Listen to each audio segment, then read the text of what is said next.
তাত দেখা গৈছে যোৱাকালি কংগ্ৰেছ পাৰ্টিৰ এটা টিকটৰ লিষ্ট ওলাইছে। তাত নুৰুল হুদা চাহাবে ৰূপহীহাট সমষ্টিত খেলিব। আপুনিও যিহেতু এইবাৰ ৰূপহীহাট সমষ্টিত ইলেকশ্যন খেলিব বুলি প্ৰচাৰ চলাইছে, আপুনি কি ভাবে, কি হ'ব ছাৰ? আমি খবৰ পাইছোঁ যে কালি কংগ্ৰেছৰ 42জনীয়া এটা প্ৰাৰ্থী তালিকা প্ৰকাশ পাইছে আৰু তাত ৰূপহীহাট সমষ্টিত বৰ্তমানৰ বিধায়ক নুৰুল হুদা চাহাবৰ নামটো তাত আহিছে আৰু ৰূপহীহাট সমষ্টিত নুৰুল হুদা চাহাবৰ নামটো অহাৰ লগে লগে AIUDFৰ কৰ্মীসকল যথেষ্ট উৎফুল্লিত হৈ পৰিছে।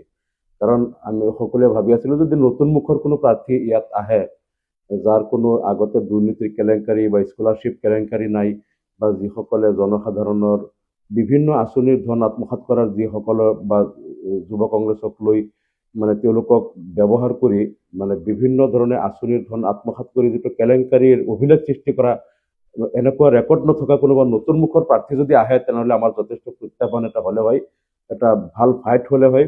কিন্তু যেতিয়া কালি আমাৰ বৰ্তমানৰ বিধায়ক নুৰুল হুদা চাহাবৰ নামটো আহিছে যে তেওঁ ৰূপহীহাট সমষ্টিৰ প্ৰাৰ্থী হ'ব, লগে লগে আমাৰ AIUDFৰ শিবিৰ যথেষ্ট উৎফুল্লিত হৈ পৰিছে যে এইবাৰ আমি অনায়াসে জয়লাভ কৰিব পাৰিম। আমাৰ ৰূপহীহাট সমষ্টিত AIUDFে বিপুল ভোটত জয়লাভ কৰিব, এইবাৰ আৰু কোনো চিন্তা নাই। আমাৰ কৰ্মীসকল যথেষ্ট উৎফুল্লিত হয় বাতৰিটোত। ধন্যবাদ।